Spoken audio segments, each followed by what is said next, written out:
الحمد لله وكفى وسلام على عباده الذين اصطفى أما بعد فأعوذ بالله السميع العليم من الشيطان الرجيم بسم الله وباسم عرش كتاب الله الرحمن الرحيم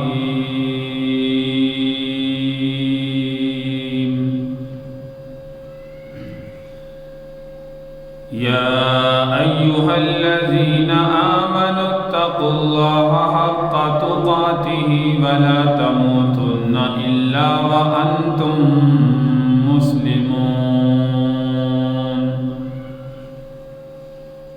قال رسول الله صلى الله عليه وسلم النكاح من سنتي فمن رغب عن سنتي فليس مني أو كما قال عليه الصلاة والسلام صدق الله مولانا العظيم رب اشرح لي صدري ويسر لي أمري واحلل عقدة من لساني يفقه قولي رب زدني علما رب زدني علما رب زدني علما سبحانك لا علم لنا إلا ما علمتنا إنك أنت العليم الحكيم يا رب صل وسلم دائما أبدا على حبيبك خير الخلق كلهم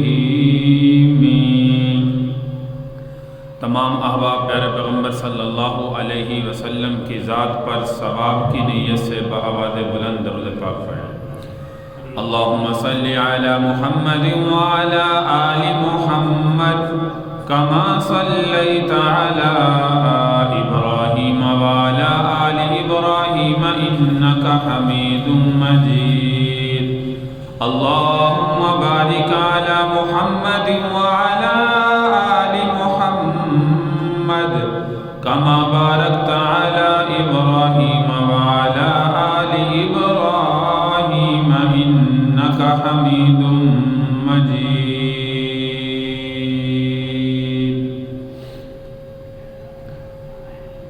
قابل صد احترام سامعین کرام بزرگوں دوستوں پردہ نشین ماں بہنوں کلام مجید فرقان حمید کی ایک آیت مبارکہ اور پیارے پیغمبر صلی اللہ علیہ وسلم کی ایک حدیث مبارکہ آپ کے سامنے تلاوت کی ہے اللہ تبارک و تعالی سنت کی روشنی میں ہمیں اپنی دنیا کے اندر نکاح کی سنت کو زندہ کرنے کی توفیق عطا فرمائے آج ہمارے نکاح شادی بیاہ اسی طرح جو ہے وہ غمی تمام تر معاملات نعوذ باللہ شریعت کے خلاف ہو رہے ہیں گزشتہ تفصیلاً آپ کے سامنے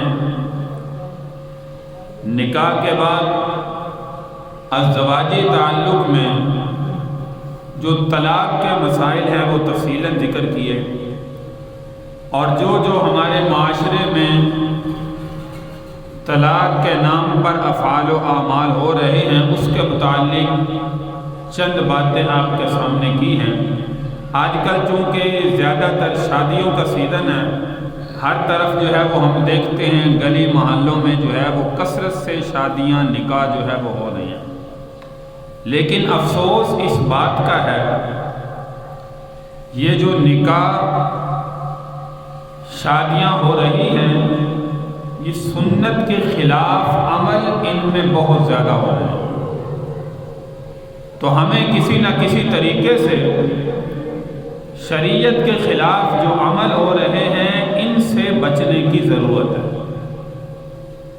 نکاح یاد رکھیے معاشرے کے اندر میاں بیوی کا جو ایک ازدواجی تعلق جو ہے وہ شروع ہوتا ہے نسل کے بڑھنے کا یہ ذریعہ ہے۔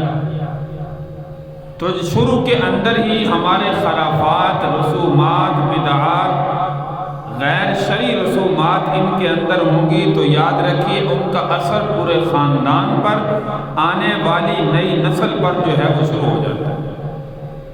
تو ہمیں کوشش کرنی چاہیے کہ اپنی خوشی کو، اپنی غمی کو، تمام تر معاملات کو، ہم مسلمان ہیں اور مسلمان کا کام ہے اللہ کے نبی کے طریقے کو سامنے رکھنا۔ جب اللہ کے نبی کے طریقے کو سامنے نہیں رکھیں گے تو یاد رکھیے کہ پھر ہم نام کے مسلمان ہیں، حقیقت میں مسلمان نہیں۔ آج واقعتاً ہمیں حقیقت میں مسلمان بننے کی ضرورت ہے، ایسے افعال و اعمال اپنانے کی ضرورت ہے جن سے ہم دور ہو چکے ہیں، جو ہمارے پیارے پیغمبر صلی اللہ علیہ وسلم کا سنت طریقہ ہے۔ ہر موقع پر خوشی ہو، غمی ہو، کاروباری معاملات ہو، دنیاوی زندگی ہو، جو بھی معاملات ہو، ہر موقع پر اپنے نبی صلی اللہ علیہ وسلم کے طریقوں کو اپنانا یہ مسلمان کی علامت، مسلمان کی نشانی ہونی چاہیے۔ پتہ چلے کہ یہ بندہ مسلمان ہے، نہ کہ ہم ایسے افعال و اعمال کے اندر شروع ہو جائیں کہ جن سے غیروں کی جو ہے وہ بو آتی ہوئی نظر آئے کہ یہ بندہ شاید مسلمان نہیں ہے جو ایسے افعال و اعمال کر رہا ہے۔ کیونکہ پیارے پیغمبر صلی اللہ علیہ وسلم نے اپنی زندگی مبارکہ کے اندر 11 نکاح اللہ کے نبی کے زندگی کے اندر جو ہے وہ اس دنیا میں ہوئے۔ 4 بیٹیوں کی شادی پیارے پیغمبر صلی اللہ علیہ وسلم نے خود فرمائی ہے، اور ہمارے سامنے یہ سارے معاملات جو ہے وہ موجود ہیں کہ ہمارے نبی صلی اللہ علیہ وسلم نے اپنے بھی نکاح فرمائے، اپنی 4 بیٹیوں کا نکاح کیا۔ وہ کس طریقے سے کیا؟ آج نکاح کو ہم نے بڑا مشکل بنا دیا، حالانکہ نکاح تو بڑا آسان ہے۔ پیارے پیغمبر صلی اللہ علیہ وسلم کی زندگی، آپ نے اپنی بیٹیوں کا نکاح کیا، صحابہ کرام کے لاکھوں کی تعداد میں اللہ کے نبی صلی اللہ علیہ وسلم کی زندگی میں نکاح ہوئے، بڑے آسان ہیں۔ جب سے ہم نے نکاح کو مشکل بنایا، آج غریب کو اپنی بیٹی کے شادی پر جو خرچہ ہے، یاد رکھیے کہ وہ بیچارہ سوچتا رہتا ہے کہ اب میں کہاں سے اتنے پیسے لاؤں، کہاں سے اتنا خرچہ کروں، کہاں سے جہیز بناؤں، کہاں سے سونا بناؤں۔ گولڈ کا ریٹ آپ اس وقت 2025 کے اندر دیکھیے 4.5 لاکھ میں جو ہے وہ پہنچ چکا ہے۔ تو یہ غریب بندہ تو آج اس کے لیے شادی کرنا بڑا مشکل کام ہو گیا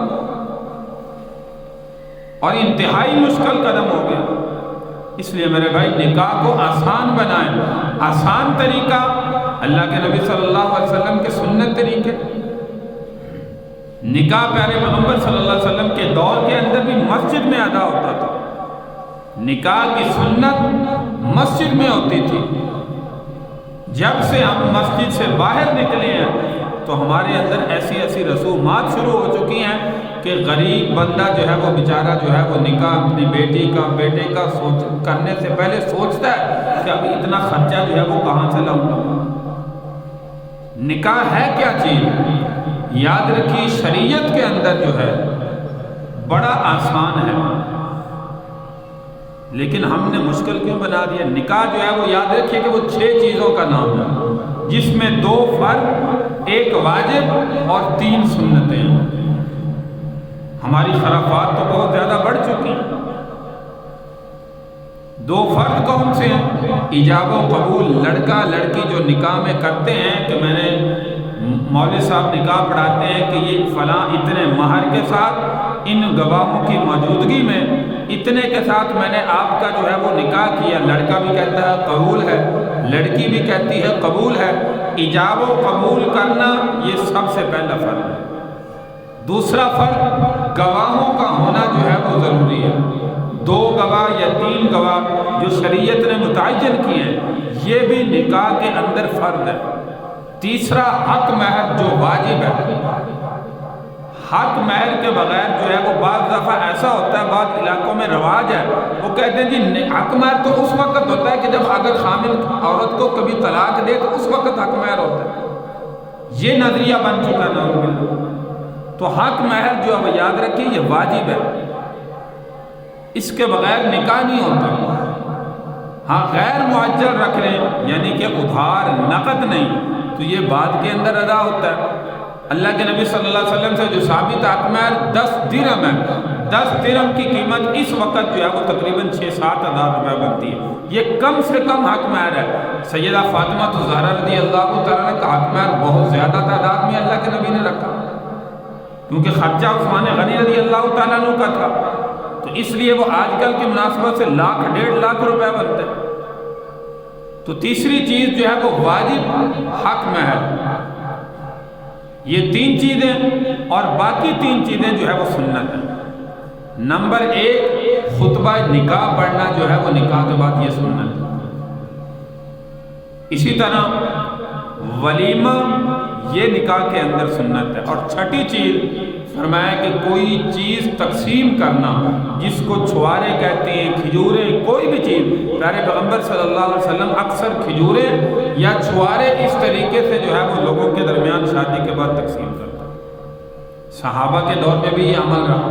یہ 6 چیزوں کا نکاح نام جو ہے وہ نکاح ہے، اس کے علاوہ کوئی چیز شریعت کے اندر جو ہے وہ ضروری نہیں۔ آج کل ہمارے ہاں کیا ہوتا ہے جی، پہلے منگنی ہوگی، منگنی پہ لاکھوں کا خرچہ ہے، اس کے بعد کیا ہوگا جی، مائیو مہندی ہوگی جی، مہندی کا خرچہ ہے جی، اس کے بعد لڑکی کے گھر جی ہے 100-200 کی تعداد میں، 500 کی تعداد میں بارات لے کے جائیں گے، یہ اضافی خرچہ۔ اس کے بعد جو ہے وہ دودھ پلائی کی رسمیں ہیں جی، ہماری رسومات جو چلی ہوئی ہیں۔ اس کے بعد جس نے بیچارے نے لڑکی دینی ہے اس نے جہیز کا انتظام کرنا ہے، اگر جہیز میں کمی رہے گی تو لڑکے والی کل کو باتیں کرے گی، تمہارے ماں باپ نے دیا ہی کیا۔ یہ ساری میرے بھائی رسومات ہیں، جب سے یہ ہندوانہ رسومات ہمارے اندر آئی ہیں اس وقت سے نکاح جو ہے وہ مشکل ہو چکا ہے۔ آج غریب بندہ اپنی بیٹی کی جو ہے وہ آسانی سے شادی نہیں کر سکتا، لاکھوں کا خرچہ جیب میں ہوگا، پیسے ہوں گے تو پھر جو ہے وہ شادی ہوگی، ورنہ نہیں ہوگی۔ تو اس لیے میرے بھائی نکاح کو آسان بنائیں۔ آج نعوذ باللہ زنا جو ہے وہ آسان ہو چکا ہے اور نکاح جو سنت ہے یہ مشکل ہو چکا ہے۔ اسی لیے میرے بھائی ہمارے اوپر جو ہے وہ دنیا کے اندر آفات آ رہی ہیں، مصیبتیں آ رہی ہیں، پریشانیاں آ رہی ہیں، اللہ کی طرف سے عذابات کا سلسلہ آ رہا ہے۔ تو اس لیے میرے بھائی یہ تمام چیزیں ہمیں جو ہے وہ چھوڑنی ہوں گی، اپنے نکاح کو آسان بنائیں۔ آج ایک ہمارے چھوٹے سے علاقے کا اندازہ لگائیں، کسی غریب کے گھر میں، کسی امیر کے گھر میں لڑکے یا لڑکی کی شادی ہو، آپ دیکھتے ہیں ساری رات جو ہے وہ گانوں کی آوازیں آ رہی ہیں، بیچارے بچے بھی سو نہیں سکتے، ساری رات آتش بازی ہو رہی ہے۔ کیا ہے جی، اپنا شوق پورا کر رہے ہیں جی، کیسا شوق ہے جو شریعت کے خلاف ہے، نعوذ باللہ۔ کئی اچھے گھر بھی ہیں جن کے ہاں شادی ہوتی ہے پتہ ہی نہیں چلتا شادی ہے کہ نہیں، اور کئی غریب کے گھر میں بھی ہوتی ہے تو پورے علاقے کو کیا دور تک پتہ چلتا ہے کہ بھائی یہاں کیا ہو رہا ہے جی، شادی ہو رہی ہے۔ تو شادی میرے بھائی ان فضولیات کا، شریعت کے خلاف جو اعمال ہے ان کا نام تو نہیں ہے۔ ہم نے سمجھ لیا کہ اس کے بغیر جو ہے وہ شادی ہو ہی نہیں سکتی، تو ساری خرافات شادی کے اندر جب سے ہونا شروع ہو گئی تو وہ اثرات جو ہے وہ پورے خاندان پر پڑنا جو ہے وہ شروع ہو گئی۔ نکاح کے بعد نعوذ باللہ دیکھا جاتا ہے کچھ عرصے بعد طلاق ہو رہی ہے، کچھ عرصے بعد جھگڑے ہو رہے ہیں، کچھ عرصے بعد فسادات ہو رہے ہیں۔ یہ سارے معاملات میرے بھائی اگر سنت کے خلاف جو ہے وہ کریں گے تو پھر یہی معاملات ہوں۔ کاش آج مسلمان ہم سمجھنے والے بن جائیں اور نکاح کو آسان بنانے والے بن جائیں۔ تو میں نے آپ کے سامنے ذکر کیا، نکاح جو ہے وہ ان 6 چیزوں کا نام ہے، جس میں 2 فرض، 1 واجب اور 3 سنتیں ہیں۔ اس کے علاوہ نکاح میں کوئی چیز جو ہے وہ ضروری نہیں۔ اور دعوت ولیمہ آپ جانتے ہیں کہ اس میں آج کل ہمارا رواج چلا ہوا ہے۔ سب سے پہلے تو جو ہماری جو ہے کم وقتی یہ ہے کہ ہم اپنے بڑے بڑے امراء کو بلاتے ہیں۔ خاندان کو تو بلانا چاہیے، برادری کو بلانا چاہیے، لیکن جو ہے وہ جہاں سے ہمیں کچھ روپے ملنے کی امید ہے ان کو بلائیں گے، اور جو غریب ہیں برادری کے بھی ان کو ہم جو ہے وہ پیچھے کر دیتے ہیں۔ تو یہاں سے ملنے کی کیا امید ہے؟ یہ ہمیں کون سا کچھ دے کے جائے گا؟ زیادہ سے زیادہ 500,000 دے جائے گا، بس اس کی کیا اوقات آج ہے؟ جہاں سے امید نہ ہو کہ 10,000 20,000 30,000 آئیں گے، ان کو ہم بڑے ادب کے ساتھ جو ہے وہ ان کے ہاں جو ہے وہ شادی کا کارڈ بھی بھیجیں گے، خود بھی جائیں گے کہ بھائی آپ نے آنا ضرور ہے۔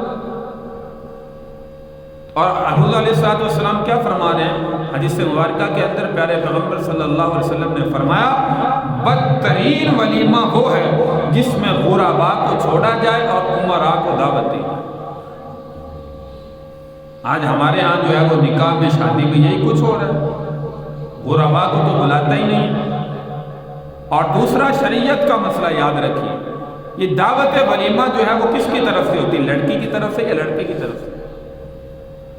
آپ خود بتائیں، لڑکے کا حق ہے یا لڑکی کا حق ہے؟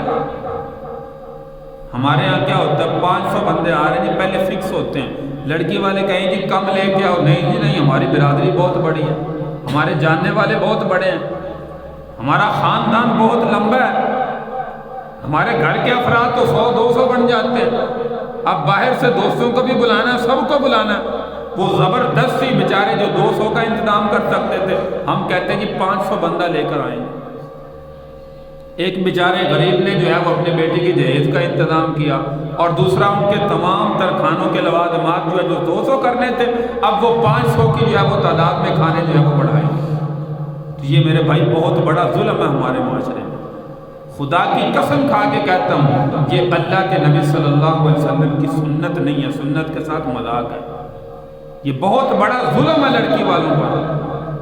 اس لیے خدا را ایسے افعال سے اپنے آپ کو بچانے والے بنے۔ جب ہم خود نہیں کریں گے پھر اور کون سوچے گا؟ ہم خود ان رسومات کو ختم کریں۔ نکاح تو ایک لڑکے کو لے جائیں، ماں باپ چلے جائیں، بھائی چلے جائیں، 2-3 چلے جائیں، پھر بھی نکاح ہو جائے گا۔ کون کہتا ہے کہ 2-3 بندے جائیں تو نکاح نہیں ہوتا؟ میں نے کہا اللہ کے نبی مسجد میں بیٹھ کر نکاح فرماتے تھے۔ ایک صحابی کا واقعہ جو ہے وہ میں نے پڑھا، ایک صحابی رسول ایک گھر کے باہر کھڑے تھے، دوسرے صحابی گزرے، کہا بھائی کیوں کھڑے ہو؟ کہا میرا جو ہے وہ اس گھر میں جو ہے وہ جو یہاں پہ ان کی لڑکی رہتی ہے، نام بتایا صحابی کا، میرا نکاح کا ارادہ ہے، نکاح کا پیغام لے کے آیا ہوں، لیکن شرم آ رہی ہے کہ اندر کیسے بتاؤں، میرا دل چاہتا ہے، میری خواہش ہے۔ اس صحابی نے کہا کہ بھئی مسئلہ نہیں، میں تیری طرف سے چلا جاتا ہوں قاصد بن کے۔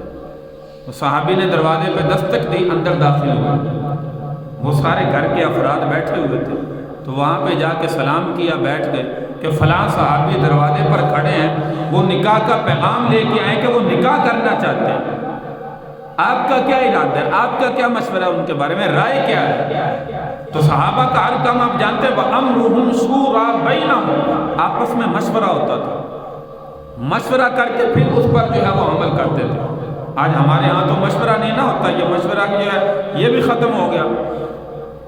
تو اس صحابی رسول کو جو ہے وہ مشورہ کر کے انہوں نے بتایا کہ بھائی ان کے ساتھ نکاح کرنے کا اپنی بیٹی کا میرا جو ہے وہ ارادہ نہیں، آپ اپنی بتائیں۔ یہ بھی غیر شادی شدہ تھے جو اندر پیغام لے کے گئے تھے، تو اس نے کہا کہ میں تو ان کا پیغام لے کے آیا ہوں، میں اپنا نہیں کری، آپ بتائیں کہ ان کے ساتھ تو ہم نہیں کریں گے، آپ اپنا بتائیں کہ آپ کرنا چاہتے ہیں میری بیٹی کے ساتھ۔ انہوں نے کہا جی میں تیار ہوں۔ صحابی رسول نے فوراً وہیں پہ بیٹھ کے نکاح پڑھا دیا۔ اب وہ نکاح ہونے کے بعد وہ صحابی باہر گئے، کہا کیا بنا؟ کہا میں نے جا کے بتایا تھا، انہوں نے کہا کہ آپ کے ساتھ کرنے کا جو ہے وہ ارادہ نہیں ہے۔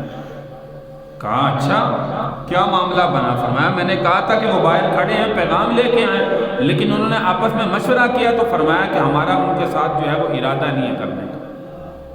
تو کہا چلو ٹھیک ہے کوئی بات نہیں۔ تو کہا اگلی بات تو سنو، کہا جی آگے بتاؤ کیا بات ہے؟ کہا انہوں نے میرے ساتھ اپنی بیٹی کا نکاح کر دیا۔ وہ صحابی کہنے لگے بھائی تجھے مبارک ہو، اگر میرے ساتھ نہیں کیا تو کوئی مسئلہ نہیں، تمہارے ساتھ ہو گیا تو تجھے مبارک ہو۔ اور ہمارے یہاں ایسا مسئلہ بن جاتا، آپ جانتے ہیں کہ بندوقیں چل جاتی، فائر چل جاتے، یا ڈنڈا لے کے جو ہے وہ لڑائی ہو جاتی کہ بھائی میں نے اپنا پیغام بھیجا تھا تو نے کیا کر دیا۔ تو یہ معاملات میرے بھائی صحابہ کی نکاح اتنا آسان ہے، تو اکثر مسجد میں بیٹھ کر اللہ کے محبوب صلی اللہ علیہ وسلم جو ہے وہ نکاح پڑھایا کرتے تھے، اور نکاح اتنا جو ہے وہ آسان ہے، تو میں وہی بات پہ یاد آیا کہ ایک دو بندے بھی چلے جائیں جن کے ساتھ کرنی ہے، دولہے کو لے جائیں تو نکاح تو پھر بھی ہو جاتا ہے۔ نکاح اس چیز کا نام تو نہیں ہے کہ بہت بڑی بارات آئے گی اس کے بعد نکاح ہوگا، ورنہ نکاح نہیں ہوگا۔ تو دوسری زیادتی جو ہے یہ ہمیں لڑکے والوں کو جو ہے وہ ختم کرنی چاہیے۔ تیسری بات جو میں اکثر بھی پہلے بھی جو ہے وہ زور دیتا ہوں، دعوت ولیمہ میں نے کہا لڑکے والوں کی طرف سے ہوتا ہے، لڑکی والوں کی طرف سے نہیں ہوتا، لیکن یہ دعوت ولیمہ جو ہے یہ فرمایا کہ عوام الناس کو بلا کر، عزیز و اقارب کو بلا کر ان کی دعوت کا جو اہتمام ہوتا ہے یہ فی سبیل اللہ ہونا چاہیے، یہ پیسوں کے بدلے میں ہونا چاہیے، فی سبیل اللہ ہونا چاہیے۔ خوشی ہے، خوشی کے موقع پر جو ہے وہ عوام الناس کو کھلایا جائے، دعوت کھلائی جائے ہدیہ کے طور پر۔ دعوت کھلانے سے کھانے سے جو ہے وہ محبت آپس میں بڑھتی ہے، لیکن ہمارا کیا رواج چل رہا ہے؟ ہمارا رواج تو میرے بھائی نوتوں کا چل رہا ہے، جو بالکل سود ہے۔ بینک کے اندر ہم پیسے رکھتے ہیں، 1 ماہ بعد 2 ماہ بعد سال بعد بڑھ جاتے ہیں۔ 1 لاکھ رکھا ہم نے، 1,20,000 جو ہے وہ ان سے وصول کیا۔ تو یہاں پہ کیا ہو رہا ہے؟ نوتے میں جو ہے وہ 2,000 ہم نے دیا، اور ان کو بھی امید ہے ہمارا نام بھی کاپی میں درج ہو گیا۔ اب جب ہم اپنی اولاد کا کریں گے ہمیں بھی یہ آس امید باقی ہے کہ میں 5,000 دے کے آیا ہوں، 2,000 دے کے آیا ہوں، وہ جب میری طرف آئے گا تو مجھے 10,000 یا 7,000 دے گا۔ یہ زیادتی ہو رہی ہے کہ نہیں؟ زیادتی مال جنس، کسی کو تو سود کہا جاتا ہے، ہر بندہ سمجھدار ہے، سمجھتا بھی ہے۔ پیسوں کے بدلے میں پیسوں کی بڑھوتری، یہی تو سود کی قسم ہے، سود کی تعریف ہی ہے۔ تو ہم یہ سارے سودی معاملات جو ہے وہ اپنے نکاح شادی کے اندر داخل کیے ہوئے ہیں، اور کئی عرصہ دراز سے کرتے آ رہے ہیں، کسی کو جو ہے وہ کوئی فرق نہیں پڑتا۔ تو جب ایسی رسمیں غیر شرعی جو ہمارے اندر عام ہو چکی ہیں، جب یہ ہم ایک دوسرے سے بڑھ چڑھ کر رہے ہیں، تو پھر ہمارے جو ہے وہ کاروبار میں برکت کیسے آئے گی؟ اس خاندان میں جو نئے جو جوڑے جو ہیں وہ آپس میں جڑے ہیں، ازدواجی تعلق میں قائم کیے ہیں، اللہ کے نبی کی سنت کو زندہ کیا گیا ہے، ان میں آپس میں خیر و برکت جو ہے وہ کیسے رہے گی؟ اور جب تک ہم ان معاملات کو ختم نہیں کریں گے، یہ ختم خود نہیں ہوں گے۔ ہم کہیں گے شاید وہ دوسرا بندہ ختم کرے تو میں کروں گا۔ میرے بھائی اپنی اپنی قبر کی فکر کریں، اپنی آخرت کی فکر کریں۔ تو یہ نوتا لینا دینا جو امید رکھنا، یہ غیر شرعی عمل ہے اور حرام ہے، سود کی قسم میں داخل ہے۔ اس لیے جتنا ہو سکے وَمَا آتَيْتُم مِّن رِّبًا لِّيَرْبُوَ فِي أَمْوَالِ النَّاسِ فَلَا يَرْبُو عِندَ اللَّهِ، یہ سود کی قسم میں داخل ہے۔ لہذا یہ شادی بیاہ کے موقع پر، ولیمے کے موقع پر جو ہے یہ رسم جو ہے وہ ہمیں ہر حال کے اندر چھوڑنی ہوگی، ورنہ یاد رکھیے کہ اس کا بہت بڑا نقصان ہوگا۔ تو یہ تمام تر رسومات جو غیر شرعی ہوتی ہیں شادی بیاہ کے موقع پر، ان کو چھوڑنا ہم مسلمانوں پر لازم ہے، فرض ہے، واجب ہے۔ ہم مسلمان نہیں چھوڑیں گے تو کون چھوڑیں گے؟ اللہ تبارک و تعالی ہمیں ان رسومات کو جو ہے وہ چھوڑنے کی توفیق عطا فرمائے، اپنی شادیوں کو، نکاح کو، تمام تر گناہوں سے اللہ ہمیں پاک کرنے کی توفیق عطا فرمائے۔ شادی کا موقع ہو، غمی کا موقع ہو، یاد رکھیے ان رسومات کو چھوڑنے والے بنے، اللہ کے نبی کے سنت طریقوں کو اپنانے والے بنے، کیونکہ ہم مسلمان ہیں۔ یہ کام تو ان ہندوؤں کے ہیں جو نعوذ باللہ بت کے آگے سجدہ کرتے ہیں، جنہوں نے اپنے گھر میں بت رکھے ہوئے ہیں۔ ہم تو مسلمان ہیں، ہم تو اللہ کی عبادت کرنے والے ہیں، اللہ کی جو ہے وہ عبادت کر کے اللہ سے مانگنے والے ہیں، ہمارے سارے کام جو ہے وہ اللہ کی طرف سے ہوتے ہیں۔ ہم ہندو تو نہیں، ہم تو مسلمان ہیں۔ یہ کام تو میرے بھائی ساری رسومات جو آپ کے سامنے گنوائیں یہ تو ہندوانہ رسومات ہیں، ہندو کرتے ہیں، جن کا ایمان اور مذہب یہ ہے کہ ہم نے بت کے آگے جھکنا ہے۔ یہ بت ہمارے سارے کام بناتے ہیں۔ ہمیں تو پتہ ہے کہ انہوں نے اپنے ہاتھوں سے ایک جو ہے وہ مٹی کا پتلا بنا کے سامنے رکھا ہوا، اس کے سامنے سجدہ کرتے ہیں، اسی کے سامنے مانگتے ہیں، ساری حاجتیں ان سے اپنی جو ہے وہ وصول کرتے ہیں کہ شاید ہمیں یہ دینے والے ہیں، حالانکہ ہمارا اللہ جو ہے وہ ان تمام کی ضروریات کو پورا کرنے والا ہے۔ تو اس لیے میرے بھائی اپنے آپ میں فرق رکھیں، حقیقت میں مسلمان بنیں، ان تمام تر رسومات سے توبہ کریں۔ اگر آج تک ہوئی ہیں توبہ کر کے آگے بچنے والے بنیں۔ آپ ولیمے میں دعوت کریں تو الواح الناس کی کریں، غرباء کو بلائیں، اور اس میں جو ہے وہ صرف اور صرف اللہ کی رضا رکھیں، ہمارا اللہ ہمارے اس عمل سے جو ہے وہ راضی ہو جائے۔ خوشی کا موقع ہے تو دعوت عام ہونی چاہیے، لوگوں کو دعوت کھلائیں، کھانا کھلائیں۔ اس دعوت میں جو ہے وہ تکلف بھی جائز ہے، سادگی بھی جائز ہے۔ اللہ کے نبی سے دونوں طریقے جو ہے وہ موجود ہیں۔ آپ زیادہ کھانے پکانا چاہتے ہیں وہ بھی جائز ہے، آپ مختصر کرنا چاہتے ہیں وہ بھی جائز ہے، لیکن اس پر پیسے لینا دینا یہ یاد رکھیے کہ سود کی قسم میں داخل ہے، یہ ناجائز اور حرام ہے۔ اس لیے ان نوتوں کی رسومات سے جو ہے وہ بچیں۔ اور اکثر ہم شادی کے موقع پر دیکھتے ہیں یہ ساری رسومات کر کے، گانا بجانا، ڈھول ناچ گانا، یہ سارا کچھ کر کے آخر میں نعوذ باللہ جب دلہن کی رخصتی ہو رہی ہوتی ہے اس وقت دلہن کے سر پر جو ہے وہ اللہ کا قرآن رکھ دیتے ہیں۔ اس سے پہلے ساری رسومات غیر شرعی کرتے رہے، اللہ کو ناراض کرنے والے کام کرتے رہے، لیکن جب آخری وقت ہوا اس وقت قرآن کا سایہ دلہن کے سر پر نعوذ باللہ کر دیتے۔ قرآن بھی اس وقت کیا کہتا ہوگا کہ اب تک تو انہوں نے اللہ کو ناراض کرنے والے کام کیے، آخر میں جو ہے وہ میری یاد آتی۔ تو اس لیے خدا را اپنے نکاح کو، اپنی شادی کو، اپنی فوتگی کو سنت کے مطابق بنائیں۔ صحابہ بے شمار اللہ کے نبی میں شہید ہوئے، دنیا سے رخصت ہوئے، گھر میں بھی وفات پائے، لیکن ایسی رسومات خدا کی قسم اللہ کے نبی کے دور میں نہیں ہوئی، صحابہ کے دور میں نہیں ہوئی، جو آج کل رسومات جو ہے وہ ہمارے ہاں بنی۔ شادی کے موقع پر تو اللہ کے نبی کی سنت کیا ہے کہ جس گھر میں فوتگی ہوئی ہے اس گھر کے افراد کے لیے بھی پڑوسیوں کو حکم ہے کہ وہ کھانا بنائیں، کیونکہ وہ غم کے اندر ہے اور نڈھال ہے، افسوس کے اندر ہے، خود کھانا نہ بنائیں، چولہا نہ چلائیں، پڑوسیوں کو حکم دیا گیا کہ وہ کھانا بنا کے ان کو کھلائیں۔ اور ہمارے یہاں کیا ہو رہا ہے؟ ہمارے ہاں جو نعوذ باللہ سارے گاؤں اکٹھا ہو کے ان کے گھر جا کے کھانا کھا رہا ہوتا ہے، برادری کے سارے لوگ اکٹھے ہو کے ان کے گھر کھانے پہ دعوت ہوتی ہے، نعوذ باللہ سارے کام کاج چھوڑ کر کہتے ہیں آج ادھر جو ہے وہ کل ہے، آج دعا ہے، آج ان کی فوتگی ہوئی ہے، ہم نے جانا ہے وہاں پہ کھانا کھانا ہے۔ ہم نے ایسا، اور کئی علاقے تو نعوذ باللہ ایسے ہیں جو شادیوں جیسا انتظام وہاں پہ ہوتا ہے، شادیوں جیسے کھانے بنتے ہیں اور لوگ سارے محلے کے لوگ وہاں پہ جمع ہوتے ہیں، کیا ہے جی آج کھانا ادھر سے کھائیں گے، ہم نے گھر سے نہیں کھانا۔ تو اس لیے میرے بھائی ان تمام تر رسومات سے بچنے والے بنے، اللہ کو ناراض کرنے والے کام ہیں، راضی کرنے والے کام نہیں ہیں۔ ہمیں ان کا سہارا بننا چاہیے، پڑوسیوں کو حکم ہے، رشتہ داروں کو حکم ہے، لیکن ہمارے ہاں جو یہ عجیب عجیب رسومات چلی ہیں جو اللہ کو ناراض کرنے والے افعال ہیں، اور پھر یہ ایک دن نہیں ہوتا، کئی کے دن جاری رہتا ہے، نعوذ باللہ پہلے دن بھی ہوا، پھر دوسرے دن بھی ہوا، پھر تیسرے دن ہوا، پھر ساتہ ہے، پھر چلیسواں ہے، پھر سال کے بعد ہے، اور ساری برادری کے عوام الناس جو ہے وہاں پہ جمع ہوں گے اور ان کے گھر میں جا کر جو ہے وہ کھانا کھائیں۔ تو اللہ تبارک و تعالی میرے بھائی ہمیں ہدایت مستقیم عطا فرمائے۔ آج کل چونکہ شادیوں کا سیزن ہے اس لیے یہ آپ کے سامنے جو ہے وہ چند باتیں جو ہے وہ ذکر کی۔ ان شادیوں میں اپنی اولاد کی شادی کریں، بیٹے کی کریں، بیٹی کی کریں، اللہ کے نبی کے طریقے سامنے رکھیں۔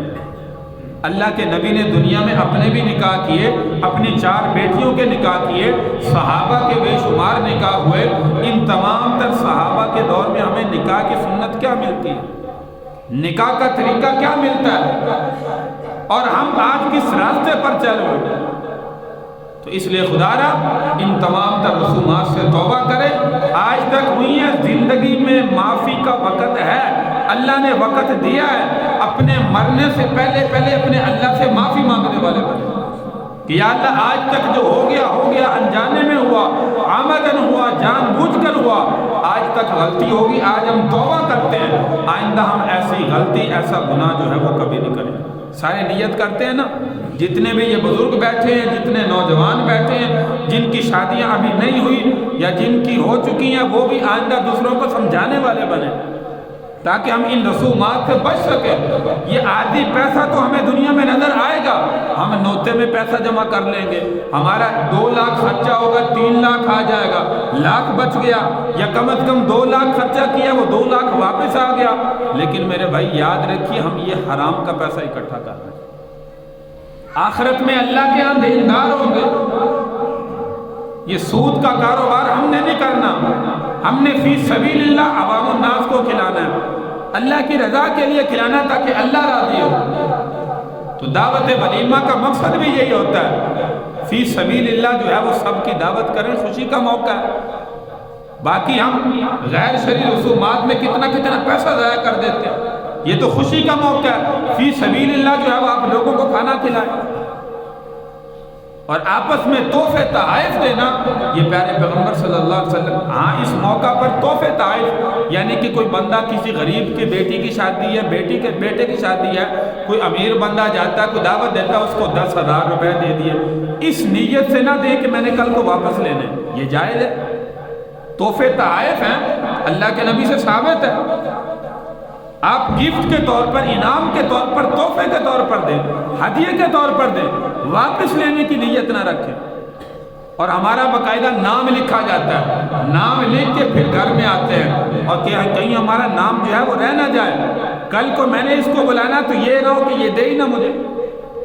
تو اس لیے میرے بھائی، ہدیاتاً دینا، تحفتاً دینا، یہ اسلام کے اندر جائز ہے۔ اس سے مسلمانوں کی آپس میں محبت بھی بڑھتی ہے، پتہ کہ یہ بندہ غریب ہے، اس نے بلایا، آپ اس کو جو ہے وہ چپکے سے دے، بھائی میں نے یہ کل کو لینا نہیں ہے، اس نیت سے نہ لکھنا تم نے، اللہ بھی راضی ہوگا اور دنیا میں اللہ کے نبی کا حکم بھی پورا ہوگا۔ اللہ تبارک و تعالیٰ میرے بھائی جو کچھ کہا ہم سب کو اس پر جو ہے وہ زندگی میں عمل کی توفیق عطا فرمائے۔ وآخر دعوانا ان الحمد للہ رب العالمین۔